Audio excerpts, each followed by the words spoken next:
The Power New Testament, 3rd edition, Romans chapter 12, verse 1 and 2 read, Therefore I urge you, brothers, through the compassions of God, to present your bodies holy, living offerings, pleasing to God, your spiritual service.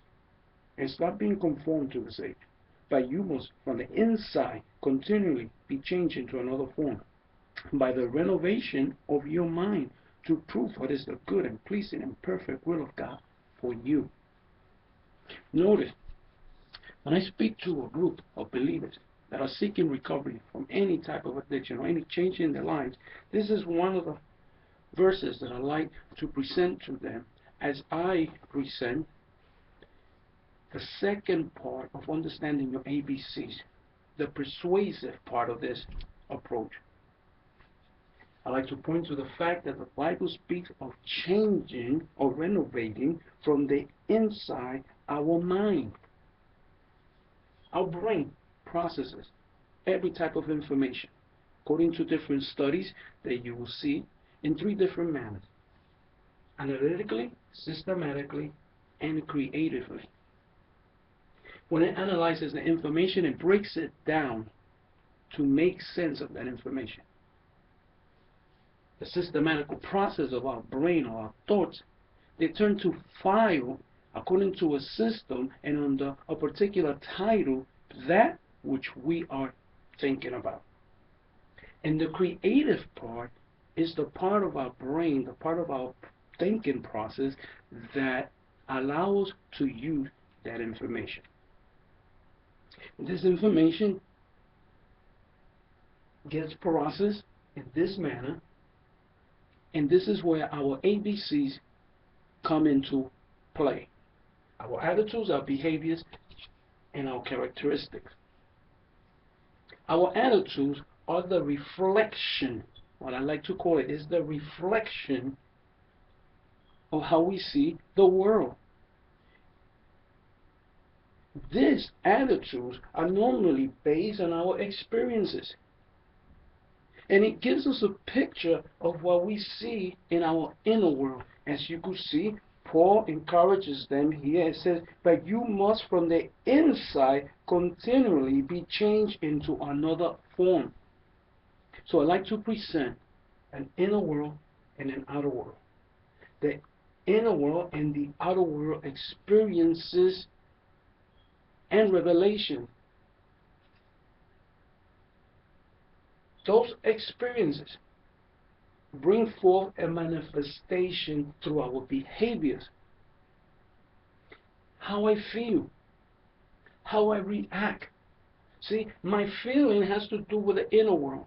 I feel something inwardly within me, based on my reflection, on my attitude. And therefore I react in the outer world. It's a manifestation of what is happening in here, inside of me. Third part of this is the revelation stage. What I like to call, as you heard me last week, the I am becoming, or I like to present it to you now as the you. This is who you are at the moment. And this is why I hear so loudly the Apostle Paul saying that we must change into another form by the renovation of your mind. See? The you that I manifest, that I reveal to the outer world, is who I'm becoming in my inner world. So every time my character reflects something, whether positive or whether negative, what I am doing is I am revealing who I am becoming.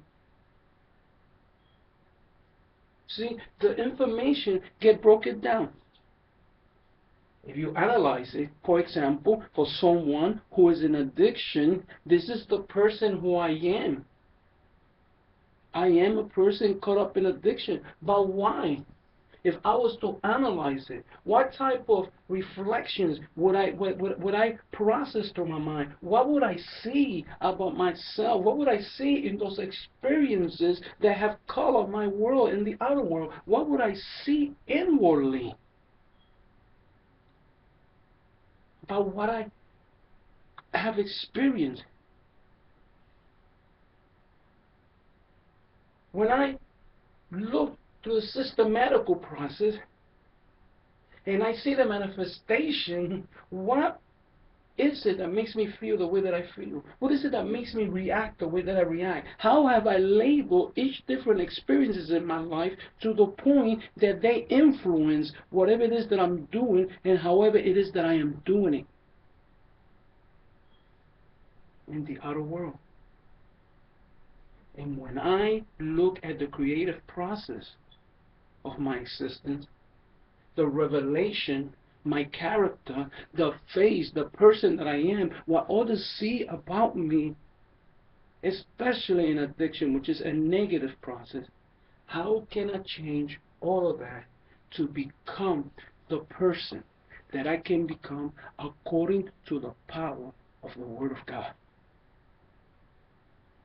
How can I persuade myself, my mind, to be renovated so that I can become the person that God has created me to be?